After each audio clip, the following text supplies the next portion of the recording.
Hello everyone. This is the third part of my interview with former Scientologist Shane Weightman. I've commented on how being on staff in a Scientology organization can be a maddening experience, and Shane only confirms that experience here. The lies that are told to Scientologists at their yearly gatherings are not just promotional puff pieces, but are outright fabrications, painting a picture of how great Scientology is doing, when in fact, the organizations are unviable and failing. That's deception, not promotion. Being sent to the Mecca of Scientology in Clearwater, Florida for training is a dream many staff never achieve. The Flag Service organization is supposed to embody the very essence of Scientology in everything it does, the best of the best. There's an almost mystic status one achieves when he or she is flag trained, and it's mandatory for certain jobs in the lower organizations. But is this status really deserved, and does it really mean so much? We talk about that in this interview, and Shane describes what it's really like to be a trainee there. When you hear over and over again that exact policies and directives L. Ron Hubbard wrote to run his organizations are blatantly and repeatedly ignored by its current crop of executives and staff, you have to wonder about the mantra of keeping Scientology working. While it may sound nice, is anyone in Scientology's officialdom really serious about it? Let's find out more about this. Here's Shane. So, did you start to question when you were seeing the international events that go on 5, 6, 7 times a year? Yeah. And you were seeing other organizations that had packed course rooms and statistics out the roof. Did you start to wonder, are they doing the same thing that we're doing? Yeah. Okay. I also noticed, and this was a point during events where I really started questioning everything Miscavige was saying. This is a few years down. Mm-hmm. But I knew for a fact what our course room stats were. And I knew that they were horrific. Mm. And I knew that 1 week we got one completion. Mm-hmm. And the next week we got 2 completions. Mm-hmm. And I remember, so he was going Venezuela org, 50 completions, and Clearwater org, blah, blah, blah, right? And then they got to London org, and they're like, you guys will not believe this. They have increased their stats by 50%. And in the back of my head, it went from 1 comp to 2 comps. Right. Or it was from 3 to 6. It was just something terrible. But Some everybody was like, amount. oh my God, Right. London org. And then they'd show a shot from gold of the full course room, and it's like, London org's doing amazing. And I knew that wasn't the case. They take this little bit of truth, twist it, Yeah. and then show you something that isn't real. And he's not lying. Right. But 'Cause it's we not did- really telling you. We did increase it by 50%, Right. but they didn't give numbers really to support it. That's so, right. And then they show you a picture that is a lie, Yeah. right? Yeah. And And so then- then you're connecting dots that you really shouldn't be connecting Yeah. about what you're seeing. Yeah. And so that was another thing that was in the back of my head. Yeah. So, I carried on staff for a while, maybe Mhm. till around 2008.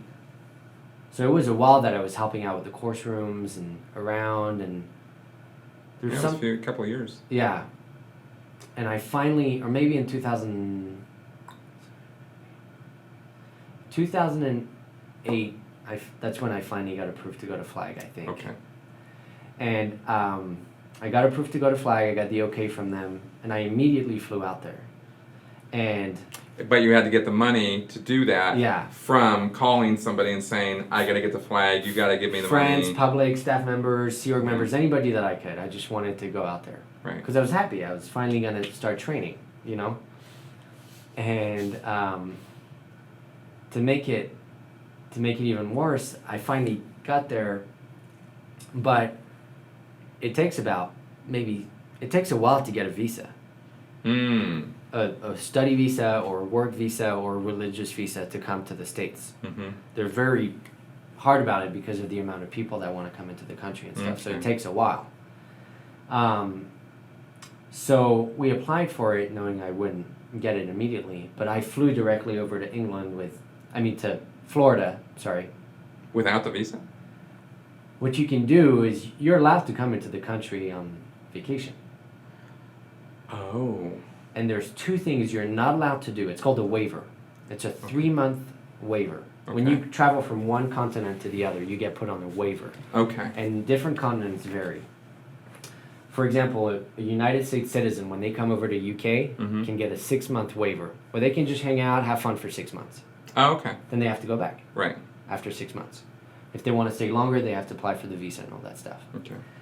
A UK citizen going to the United States gets 3 months, max. There's 2 things you're not allowed to do. Work and study. And there's 2 things that I did. Work and study. In fact, they even call it work study. Yeah, they call it work study. So I had to lie to the immigration officer. To get into the country. What was going through your mind when you did that? I was scared as hell. Because the immigration officer isn't until you land in America. Right. It's not before you get on the plane, which is kind of stupid, but I get it, whatever. I landed in Detroit, which isn't the, friendliest city to land in. Not exactly the bastion of friendliness, no. So I arrive at the immigration office, and it's this big dude, ripped, bald head, tattoos, police officer badge, everything, or whatever they are. And he goes, "What are you here for?" And I go, "I'm going to Clearwater, because that's where my connection flight goes to Tampa and stuff." He's like, Scientology stuff, because they had my bags. They'd gone through my bags. There were PC folders and e-meters and all that kind of stuff. So they recognize the Scientology stuff. Oh yeah, they know it. And the dude starts drilling me, because it's a connection point. It's either through Detroit or through Charlotte. Those are the 2, or through New York. Those are the 3 major hubs that then fly down to Tampa from the UK. So those guys know anybody coming through there. Yeah, exactly. So he starts drilling me, and I'm just sweating, and I'm nervous, and I didn't know the exact law, so I know I'm not supposed to say I'm working, and I know I'm not supposed to say I'm studying, but I do say that I'm on a religious retreat, which I don't think is technically illegal, but it's a gray area. And so... Because what does that mean? What are you going to be doing? Yeah. Right. What are you going to be doing there? They're like, okay, how are you going to pay for it? Okay, where are you staying? All these questions. And so, finally, after maybe 20 minutes of him grilling me, I finally get through. And then they searched through all my bags, and luckily, they didn't see my PC folder. Because I'm not allowed to see my own PC folder. Right. It was all wrapped up in a packet and all that stuff. But they could have opened it up and asked me questions, and so I was really scared about that too. Says here that you like to... Yeah, what's a rock slam? Yeah. You're like, what? Yeah. Okay, so now, how was it okay with you that you knew you were lying through your teeth about what you were going to be doing? And I'm not trying to make you wrong at all. No. I'm just curious what was going through your mind. I knew it was wrong in my head, but greater good. I knew I was justifying it by telling myself that I was doing something for a good cause. I was trying to help people as opposed to, right, screw them up or whatever. Did you guys have anything on WOGs? Yeah. Was that a term that you were familiar with growing up? Oh, yeah.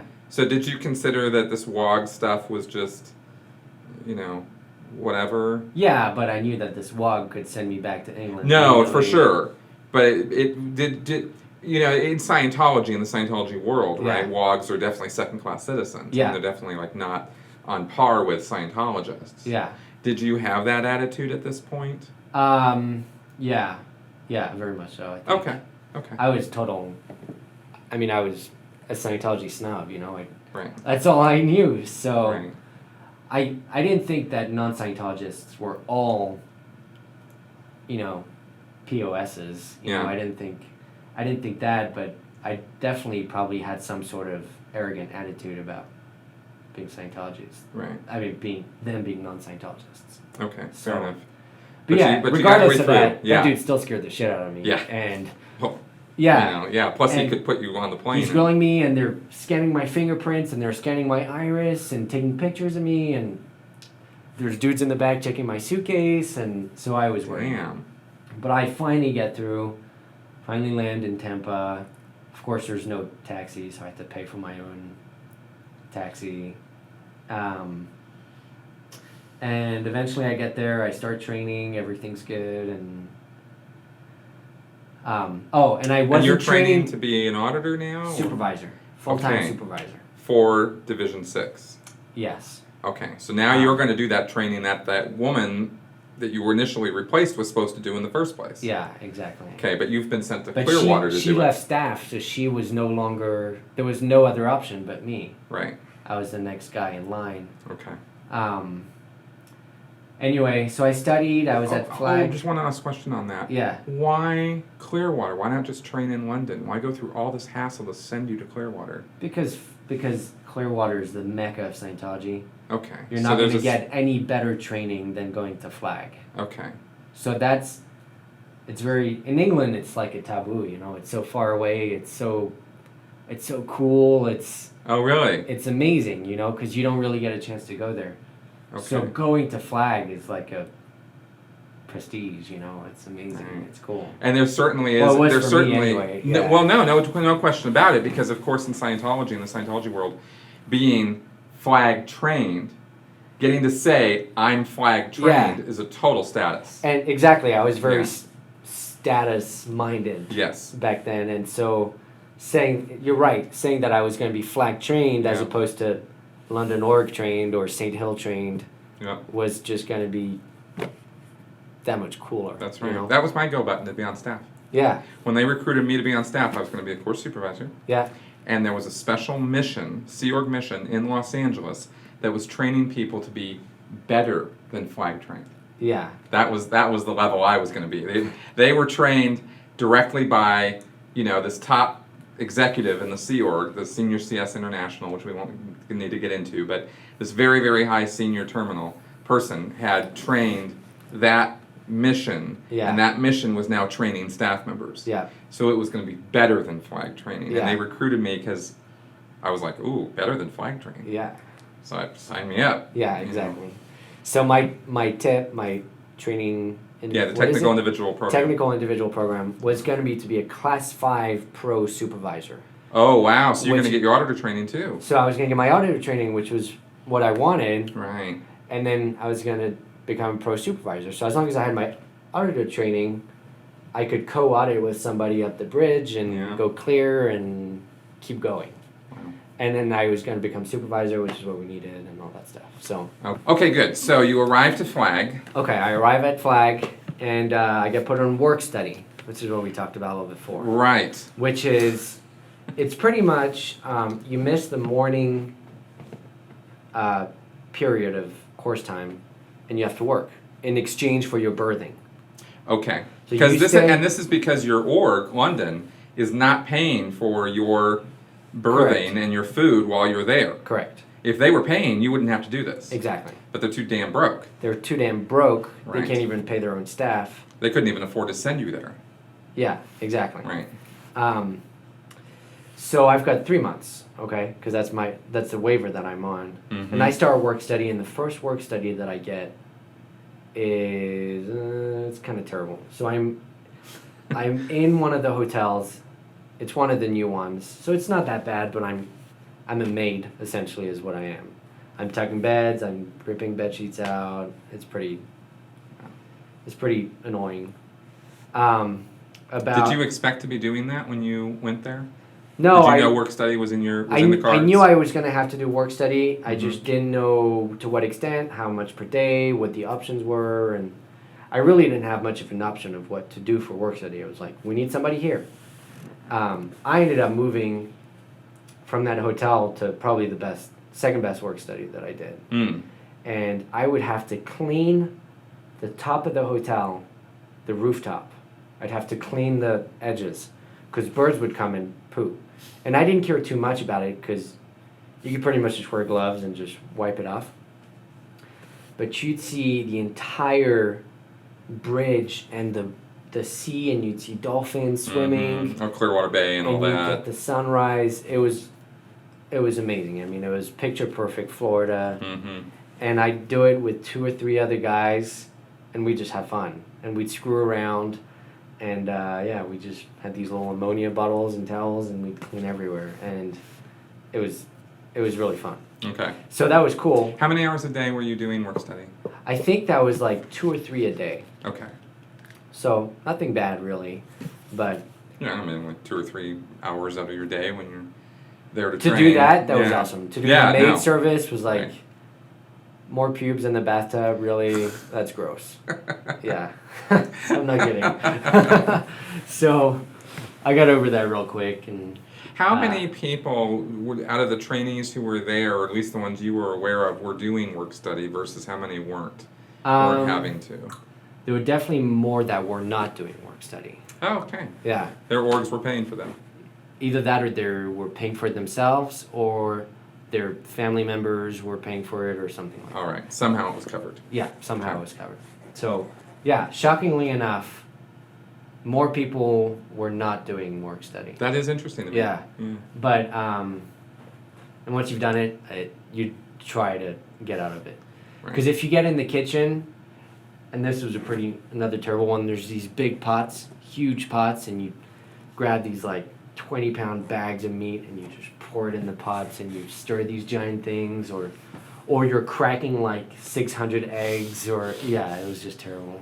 Because they're servicing, 1,000 people at a time, sort of thing. Trash cans was the worst. You'd have to clean out the trash cans, and that was gag reflex galore.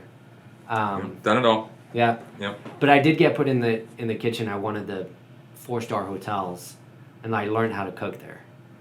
Yeah, I knew very little about cooking, despite having to do cooking classes in French in my French schools. So you're a trainee from London. Yeah. They have people coming to Flag, spending thousands of dollars, public I'm talking about, to go be catered to 4-star restaurants, 5-star restaurants, but behind the scenes, there are untrained people from outer orgs working. There's a professional chef. Or a percentage of them. Yeah. Okay. Out of a 15-man kitchen. Yeah. 15-person kitchen, there was only 1 or 2 of us. Okay. And we'd be dicing and cutting, but... So you're doing prep work and stuff? Mostly, yeah. Okay. But every now and then, once you're done with prep work, there's still another hour or 2, and you learn how to cook a steak right, and how to, do a chicken parmesan and all that kind of stuff. So... All right, so you're making the best of your situation. So that was fun. Yeah. And then not only that, but you got to eat some good food once you left the kitchen. And you just go straight to muster from there, to roll call, and then to class after that. What was the schedule there? When did you get up? When did you go to bed? It was pretty horrible because there was the whole calling center evolution, or whatever you want to call it. I mean, I'm sure that's still ongoing. You know about the calling centers? No, I do. I want you to explain it. So... And how did that have to do with your schedule? So on top of work study, you had to do call center sales. Wait a minute. On top of work study? Yeah. Oh, that's a new one on me. Yeah. I didn't know that. Yeah. I thought it was part of work study. No. Oh, no. No. So explain what that was all about. And then we'll go over the hours of your schedule. So there were different shifts of call center. You either did it really early. So if you're from UK, you do it really early. Okay. Because the people that you know in UK that you can call are awake. You're supposed to call people you know. Because there's a 7-hour difference. Not necessarily, but if you do know people, that's the best time to do it. If the UK guys do it at nighttime, there's nobody that we really can call or whatever, or relate to, So you're calling Hawaii. What's that? Yeah. Then you're calling Hawaii. They're like, aloha. Yeah. And they're like, who is this dumbass? So what are you doing calls for? What's the whole point of this? So you get sat down at a cubicle that's like this big, computer screen, phone headset. So this is full call center operation, just like any sweatshop call center type setup. There's different modes, I guess, of it. But you click start, like you enter in and you log in and stuff. You click start, and then the CF files, which is the files of all the central files. Central files of all the Scientology members. All those people have to be called and sold to. Okay. So a random one comes up. or it's pre-selected or something. I don't know. One comes out. You have about 30 seconds to study it. You can click on emails. You can click on letters that have been sent. You can click on the courses they've done, and it automatically calls a person for you. Unless you're ready. What year was this?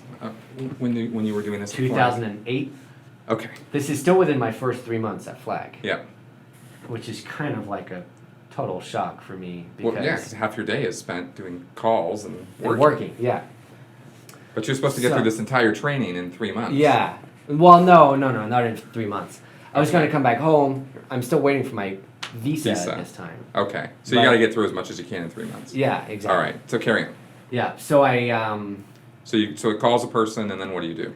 Calls a person. You got to speak to them, and then depending on what section of the call center you're in, you sell them on either the latest release, the full basics package, a basic book, or getting them in the org for an orientation and a new course or something like that.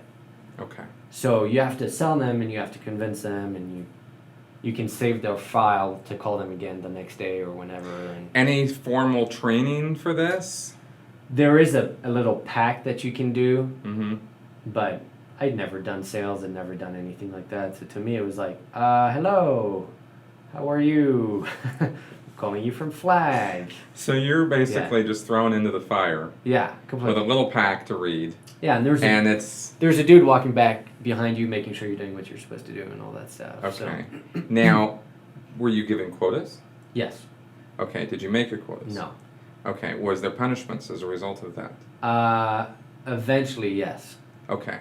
And by eventually, you mean after the first day, or after the first week, or after the first month? Probably a week or two. Give you enough time to kind of sales pitch in, establish a base of people you can call on a regular basis and that kind of stuff. Okay. So now, what happened if you didn't make your quotas after that time? Eventually, I think you ended up going to ethics or having to do overts or things like that. Now, I ended up getting myself out of that. Okay. How'd you do that? Well, I wrote a CSW to, I don't remember who it was. It was a whole bunch of different organizations. It was RTC, it was the call center, it was a whole bunch of people. It was a TTC in charge. And I pretty much said that there is no technical staff at London Org because it was very limited. We had a couple auditors. We had the ideal organization. Ideal org, yeah. And we had no supervisor. Because the person that replaced me, her cert had run out. Because this was like 2 years later after I joined, essentially. So I wrote a CSW to say, hey, I need to get back to my org right now. Can I not do the call center? Can I just stay on course that evening period? And that got approved. All right. Wow, so somebody saw some sense. Yeah, luckily for me, because I hated it with a passion. I know exactly what you mean. Yeah. Right. So the schedule was something ridiculous. Like wake up at 5, 6 a.m., get ready, go to call center for an hour. Then you'd have morning roll call where all the outer org trainees would meet. And, they'd go through the stats, how many latest basic packages sold, how many more we have to reach for the week. And then we go through each continent, how many comps, targets, all that kind of stuff. So they were mustering you in the morning and going over sales for your full-time trainees that are needed back in your organization, but they're going over sales with you as well as how many people are getting through their courses. Yeah. As though both of these things are of equal importance. Yeah. Yeah. So all of this, by the way, totally off policy. Yeah. No. Totally in violation. I mean, I'm just saying. No. This is in total violation of L. Ron Hubbard's policies that when a person's on the TTC, they are not to be assigned any other duties. Yep, I'm 100% aware of that. Yeah. But now, at the time, you were aware of that? Yes. Yeah, it's in the TTC policy that they're not supposed to be doing anything else but training. That's right. But was it just a group thing, like you didn't even dare question it? Kind of, yeah. Okay. But I mean, I wrote that CSW for that reason. I did reference that policy in there. Mm-hmm. But it was more of a, if you questioned, you were counterintention. Mm-hmm. You had to, it's not so much like is it right or wrong. It's we have to do this to save the planet more than anything. You know, so people did it because they were trying to save the planet, not because they were afraid. I mean, I'm sure there was a mix, but you know, I was like, dude, I got to get back to my work, like now.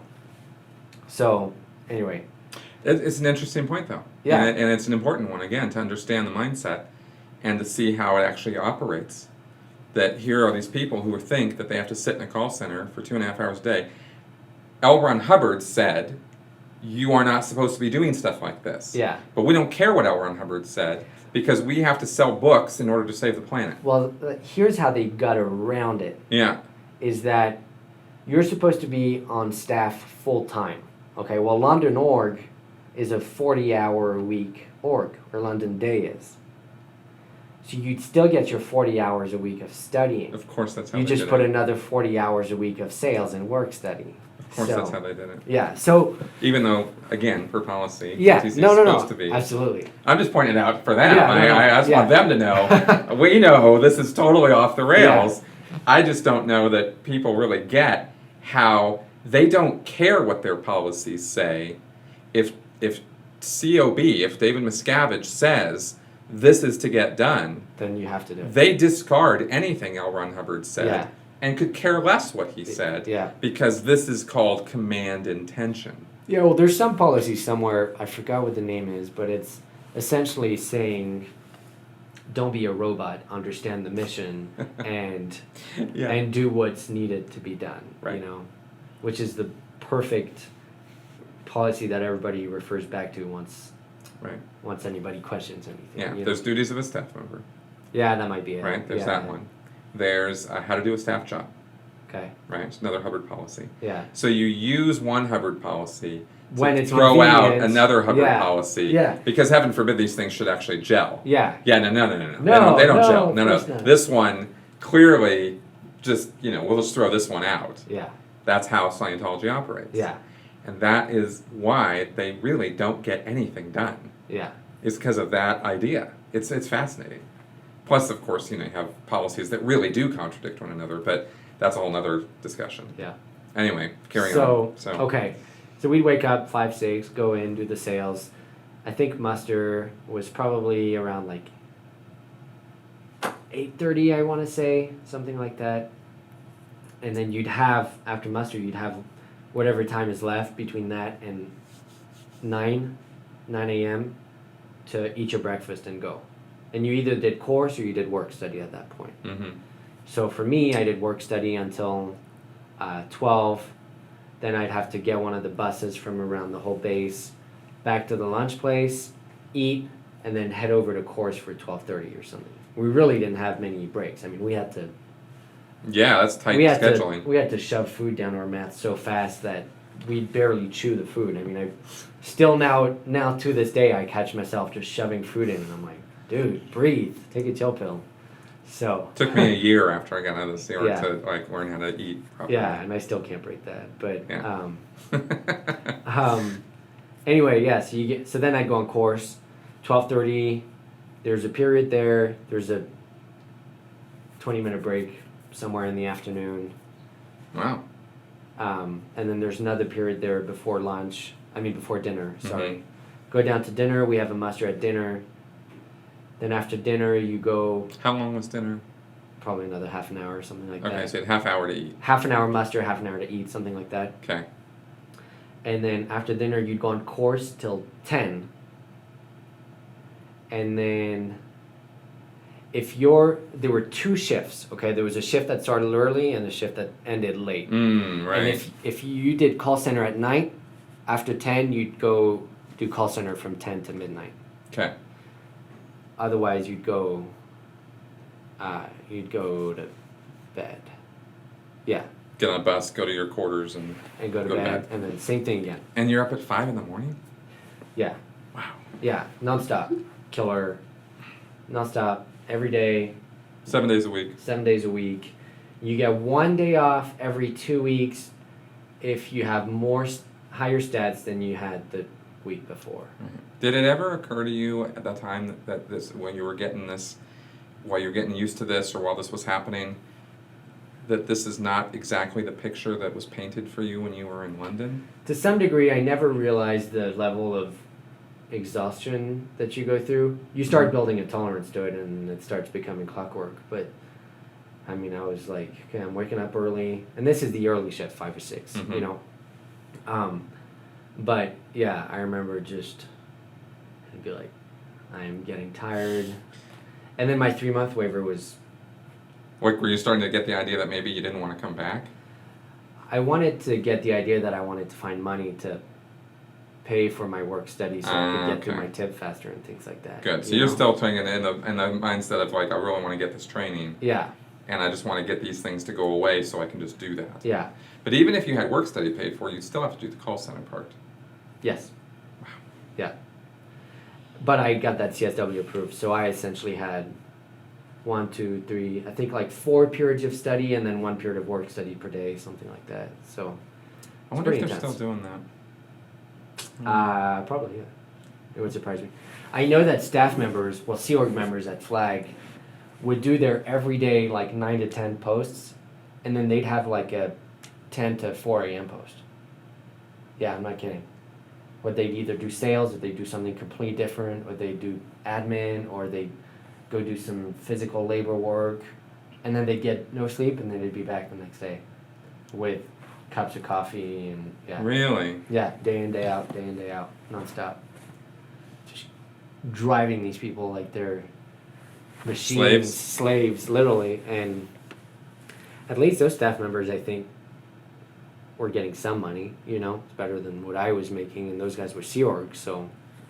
Well, max they were getting is $46 a week. Yeah. That's Sea Org base pay. Yeah. I mean, well, not even base pay. That's Sea Org max pay. Oh, okay. It's $50 a week, $46.50 after taxes. That's crazy. Yeah. If you're a minister, then you don't have taxes taken out. That makes sense. So the most you're making as a Sea Org member a week is $50. Yeah. Because they've canceled commissions. Commissions were canceled years ago. Oh, really? Yeah, so personal commissions are not even a factor. That's insane. There's commissions for all the staff if certain things happen. Right. But not individual commissions. Right.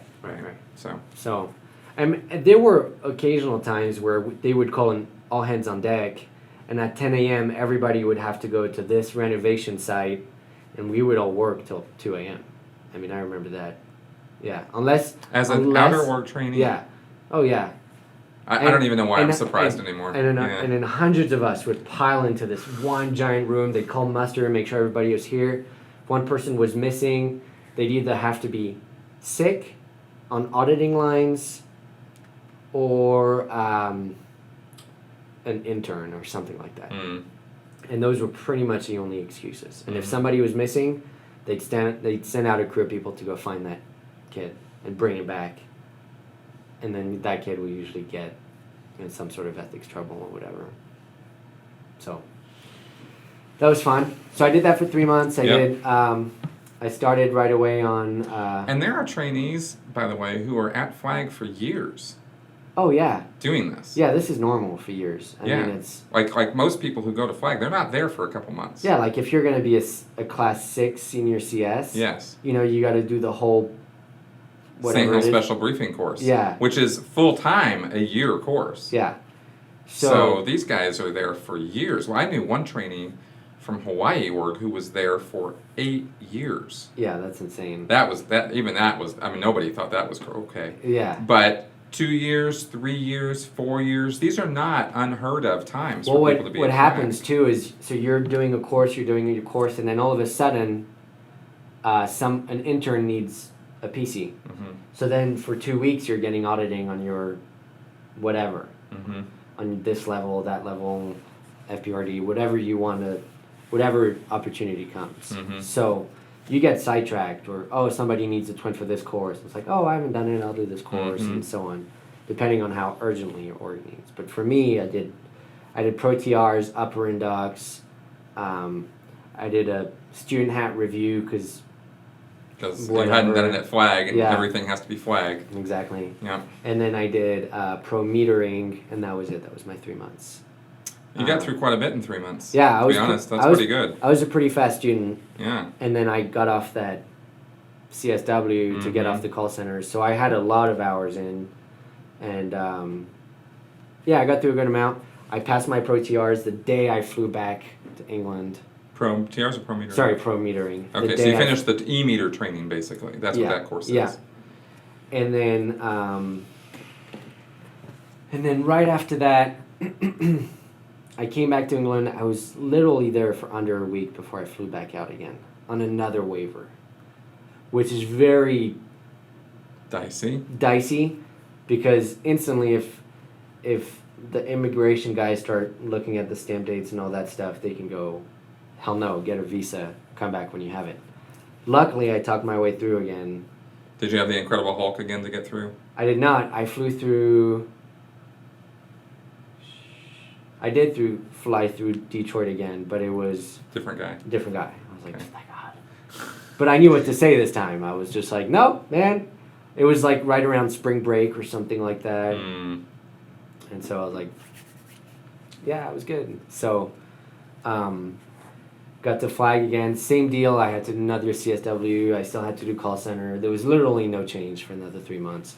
I got in a whole bunch of ethics trouble that trip for flirting with a bunch of girls. Because here's a great thing, too.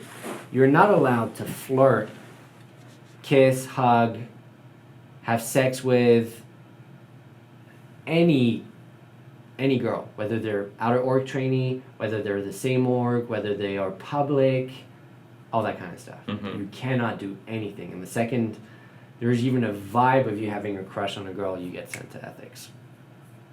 So obviously, and you can't masturbate too, which is... Because you're in communal quarters. Yeah. It's not like you have your own room. Yeah, but even if you do get Get time in the shower. bathroom or somewhere, they tell you, as part of your sign-in pack, like no masturbating whatsoever, because that's frowned upon in Scientology. That's aberrated and all that stuff. So yeah, very destructive. You try not to, but you're a young 20-something dude, who's horny as hell with all these hot girls around you from all over the country, all over the world. Yeah, that's what I meant. Sorry, and same for the girls, So, obviously, I got in a bunch of trouble. I didn't do anything bad. Well, too bad.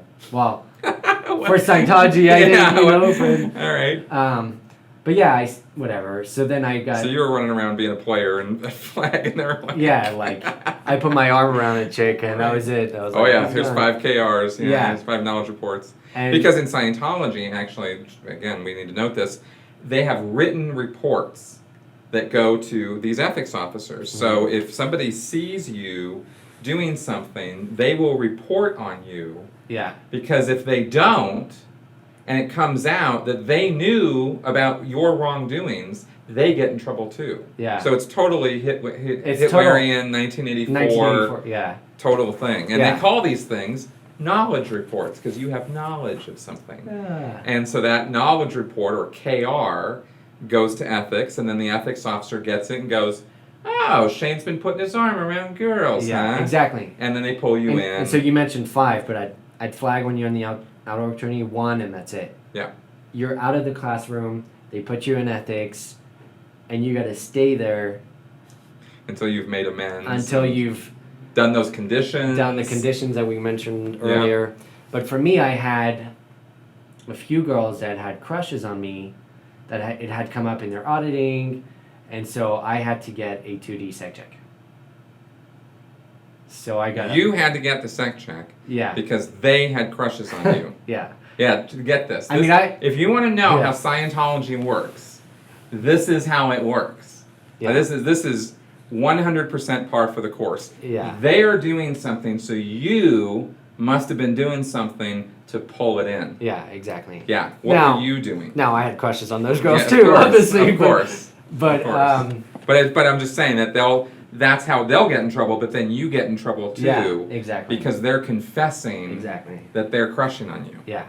Right. So anyway, I had the 2D sec check, which took a little while too, but it was just 2D being the area of sex. Area of sex and procreation, girlfriends, family, all that kind of stuff. All sorts of questions about what have you done wrong in your 2D, who have you had sex, not even like have you had sex at flag, like who have you had 2D relations with at flag and things like that. So And I now don't you're on the remember the exact e-meter, and they're question. checking all these questions. Yeah, you're on the e-meter the whole time, and Yeah, you have to. this is not a casual conversation. This is an interrogatory. Yeah, you have to get a floating needle. Yeah.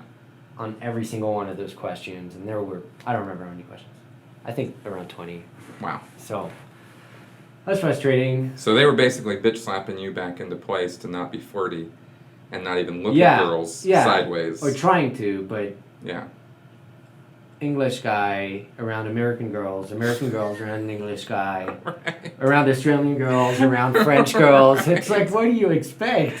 Right. It's like a pool of just Hormones going crazy. It's insane. Totally. Yeah. Oh my God. So, Totally. and obviously everybody is just horny as hell. Yeah, and these guys are there for years. But you can't talk about it because if you go, you're in trouble again. And Yep. so anyway, I got through that. But yeah, that 3-month trip, I did my pro word clearer, pro soup internship, and then some basics. Just I pretty much got through everything apart from my auditing. I started level 0. Okay, so you're basically fully trained as a course supervisor now. Yeah. After 2-3 month stints. Yeah. But now you have to do this auditor training, which is more extensive training than being a course supervisor. Yeah. You have you've still got months of training ahead of you. Yeah. And now you go back to London. So I've got this chip on my shoulder. I'm flag trained. Blah blah blah. So. Because you could go back and start supervising now.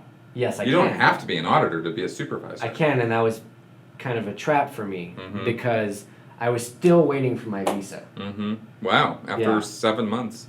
Yeah, six and a half. Yeah. And it took forever. And there was questions, and it's a very long process, and you have to go into the embassy multiple times, and you have to pay this amount, and you have to get letters of referrals and all that kind of stuff. Wow. Yeah, it's pretty, you have to have a lot of paperwork straight and in perfect order for them to approve you and all that stuff. And even that is still a temporary stay. Yeah. It's not like you're moving to the United States. And then you attach Scientology to it, and it just makes it that much harder now, you know? So, not that it's illegal, but it's still... So I was applying for a religious visa.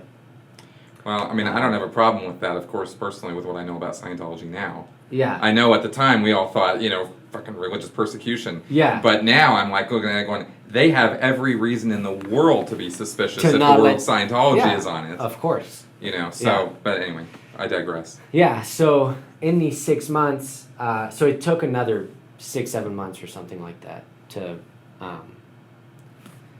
get Another my 6 or visa. 7 months. Yeah. And you can't go back on another waiver at No, this point. I'm pretty much maxed out on my, I think it's 2 waivers a year or something like that. Okay. Because at that point, it's like, come on, dude, you're not supposed to be in this country. Yeah. You know. You just know they're going to send If you want to back. be here any longer, you got to get a visa. Right. So I was back in England. I could soup, so I was supervising in London Org for a little bit, but I decided to stay on training at St. Hill because I live 10 minutes from St. Hill. So you're working in the org during the day. Kind of, not every day. Oh. Yeah. So you're just part-time supervising. Yeah, really only if they desperately needed it.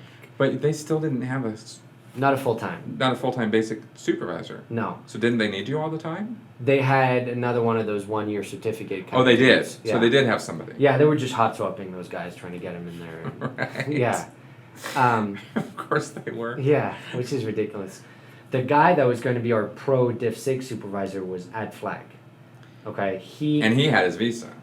He did have his visa. Okay. Yeah, he was there for a while, and he was working through.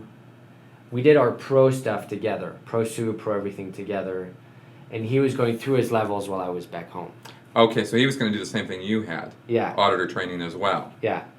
Interesting. During my time back at home, he got through all his levels, I believe, and then starting doing the supervisor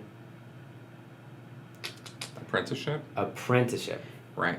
which takes Another unofficial nonsense. Yeah. Another total BS thing that is essentially Flag getting free course supervisors for 6 months, sometimes maybe I don't even remember the As deadlines. long as they decide it's going to take. And I never got to that point of the apprenticeship because you do your levels. Once you're well-rounded with all your training, then you do your apprenticeship, and then you're shipped off. Right. The apprenticeship is literally an invention of Flag. It's not done in any other Church of Scientology anywhere in the world. Yeah. And it consists of a whole checklist of things that they want to check you out on or make sure you can do. It's totally arbitrary because there's nothing in any L. Ron Hubbard directions about doing something called an apprenticeship. Not in that way. And not for full-time trainees. Full-time trainees are just supposed to do their courses, and they do what's called an internship, where they become practiced in what they've been trained on until they can do it flawlessly. Once they've demonstrated they can do it flawlessly, they're done, the internship's over, and they're supposed to go start working.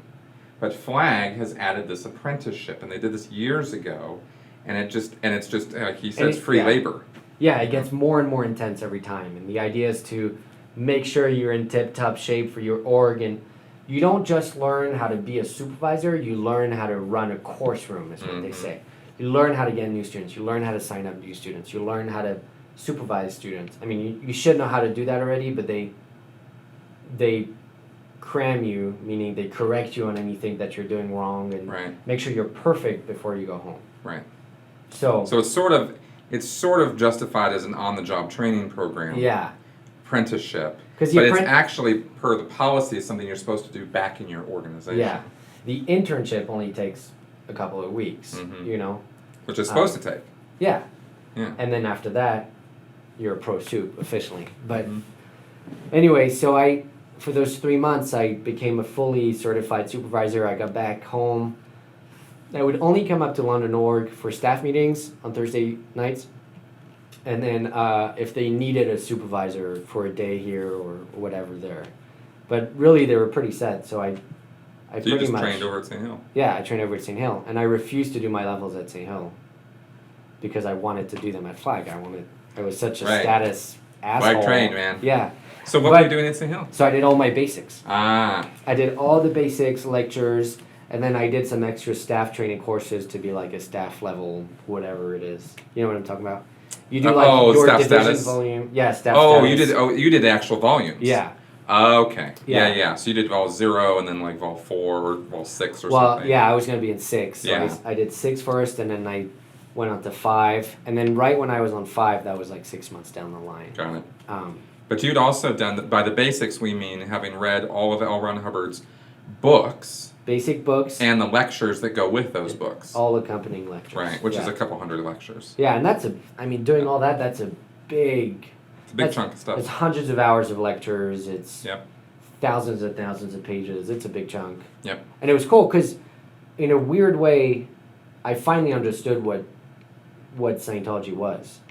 You know, after having devoted so much slave labor and years of just misguidedness and misunderstanding words and things like that, I actually finally understood what I was doing.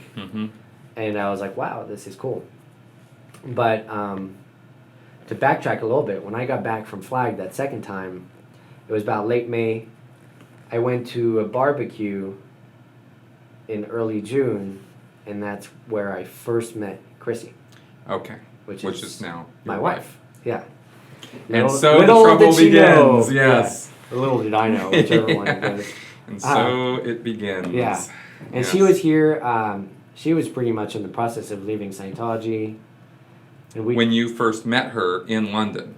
It was in East Grinstead. East Grinstead. So she's over there. She's American. She's American. Yeah. She is not living there yet. Okay. She had flown in. From the States. From the States to go find a house for the family that she was working for. Okay. And so, family/friend, you know. And so that was her second last or third last day in England. She'd been there for a week. And funnily enough, I almost didn't go to that barbecue. I actually didn't have a car that day. You won't believe it, but I walked like 4 hours to that barbecue. What? Yeah, because St. Hill was about an hour and a half from my house, so I decided to walk there. I'd walk there a lot. And in England, a lot of people walk, but I would... 4 hours? Well, I walked there, and I was like, man, I don't have a ride. I'll just walk. It was an amazingly nice sunny day. I was pretty fit, so I was like, all right, why not? I mean, I guess it's pretty rare weather for England. No, So, nice day. So. It totally was, and I walked that entire like morning kind of lunch area and got to the barbecue, and she was there, and I started flirting with her, and she's like, yeah, that's cute. I go away, and yeah. Right. And you've been out at Flag for, a while. Yeah, I'm horny as hell. So you're horny, yeah. Right? It's time. There's no rules now. I'm it's like, time come on, you who wants to go? Yeah. So okay. She ended up leaving later at the end of the party, and we hooked up on Facebook. She was back in America. I was flirting with her, but she kept kind of brushing me off. She was like, yeah, whatever, and we just kind of stopped talking after a little bit. And then I think so that was early June. Okay. Okay. Of 2009. 2009. Okay. One day, I'm still in the TTC. I'm going through all my basics and everything. And one day, it's Thursday, and I catch a train up to London Org to go for staff meeting. Oh, right. And I was actually meeting one of my old friends from France, who had flown into London for the day or a couple of days and stuff. And at the train station is Chrissy sitting on a bench, just waiting for the next train. Wow. And I look at her and I go, Chrissy? She's like, hi, and we hug and stuff, and we get on the train and we end up sitting next to each other and flirting and getting each other's numbers and all that stuff, and she'd moved. She'd almost moved officially. They had the house, but they were staying at a hotel until they couldn't move everything in. All right, the family she's working for, she's with them, so she's over here or over there. They haven't all arrived just yet. All right. But again, she'd gone ahead of time to... Yeah, do all the logistics and everything. Yeah. Okay. So yeah, we end up getting on the train, flirting the whole time, and kind of things go from there over the next few weeks, and we end up because now she's staying there. So now she's at the hotel, and I just done my PDC, Philadelphia Doctorate course, which is a whole set of lectures that LRH had 76 lectures, all about the mind and the spirit and, all the potentials. One thing that I did take from that was the reach and withdraw. Right. And... if only it was true.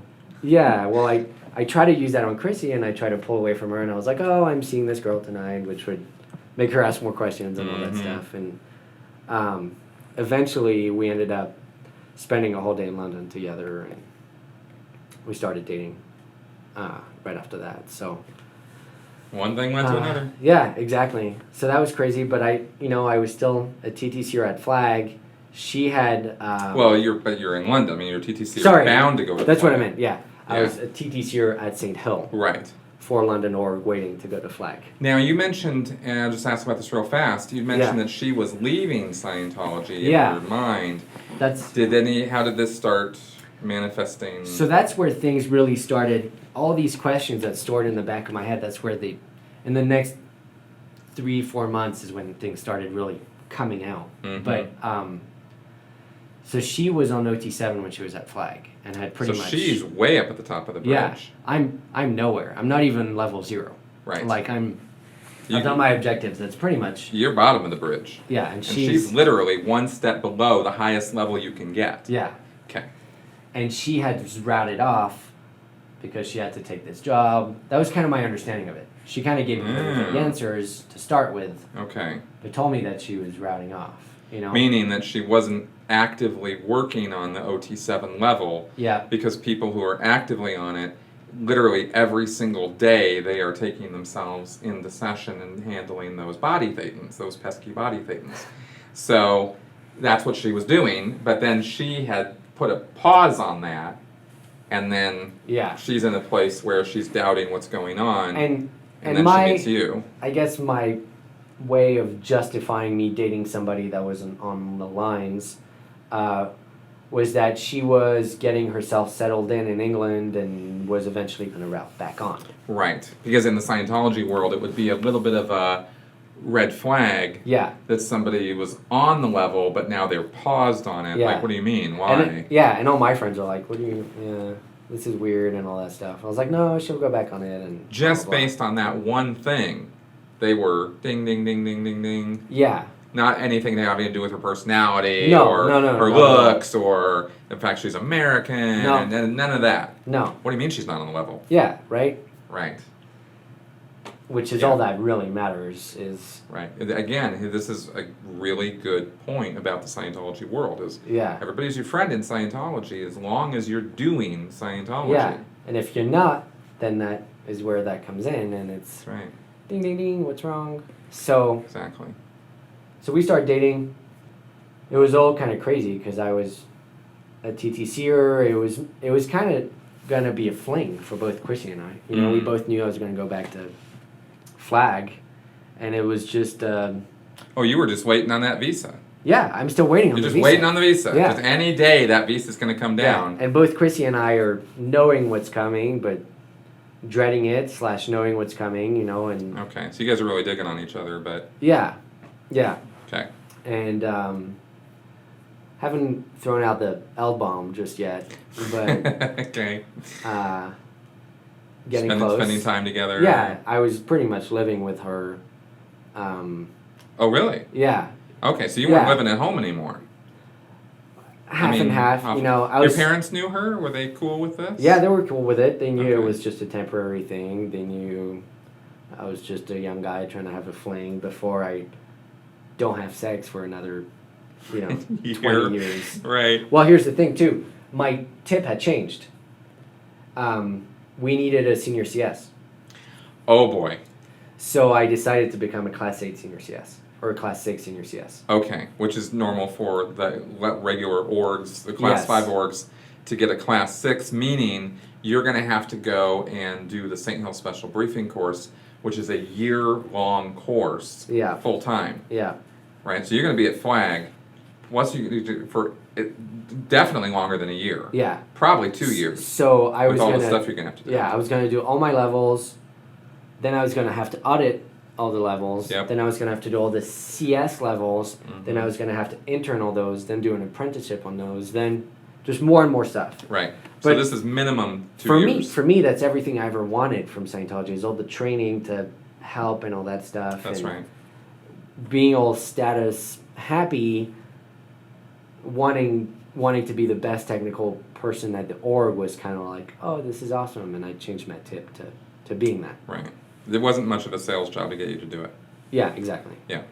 It was like, who wants to give the rest of their 6 years away, and it was like... Even though you knew how crappy it was at Flag. I knew that it was worth it because I would get all the tech training. Right. I'd get all the auditing. I'd get everything that a Scientologist would dream of, So it's finally being handed to you on a silver platter. Yeah, for free because you're a staff member. Yeah. So, free except for your time. And my parents, who had been struggling for decades, I would be at a higher level than they would be. Right. So they were supporting me on that too. Okay. So, anyway, I'm dating Chrissy, knowing that all this is going to come up and that we're gonna have to break up once my visa comes in. And around, I want to say October 2009. 2009, Chrissy and I end up taking a trip to Paris, my hometown. I show her around. We fall in love.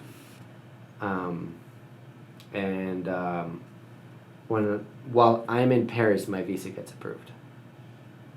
Okay, now it's decision time. And the album's been thrown around, and okay. So now, we're having these serious discussions about our relationship and what it means for me to be away for that long, and what it, if there is going to be a relationship and not, and all that stuff. And so,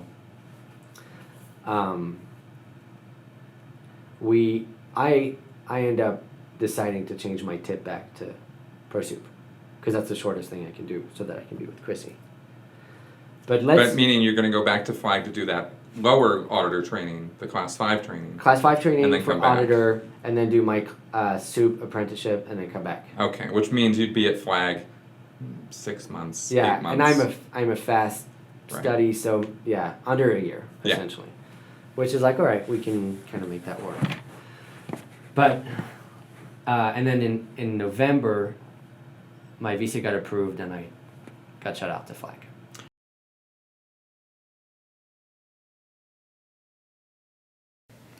Hey everyone, I have very good news. What I'm announcing here is the culmination of 2 years of work on my part to expose Scientology and give you the actual facts about what really goes on behind its closed doors. I've completed and published what I believe to be the definitive guide to Dianetics and Scientology, titled Scientology A to Xenu, an insider's guide to what Scientology is all about. Why should you get this and read it?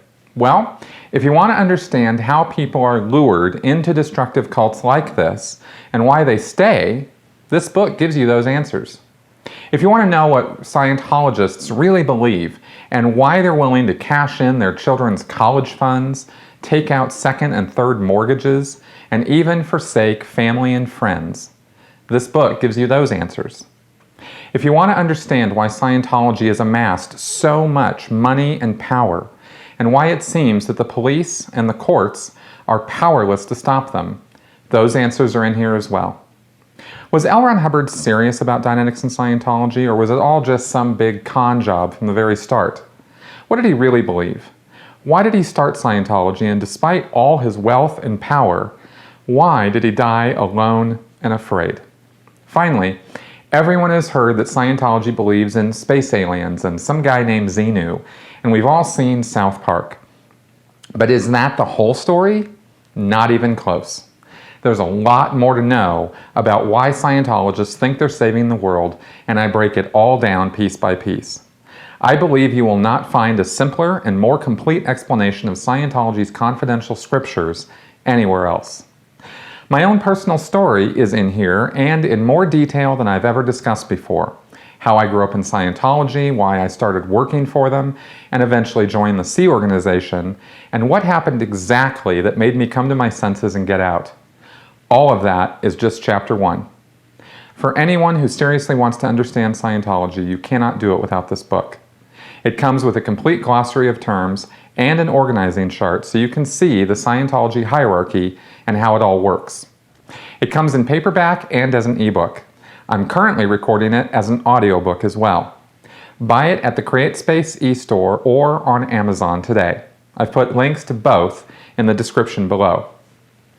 To all my fans and subscribers, thank you so much for your support over these past 2 years.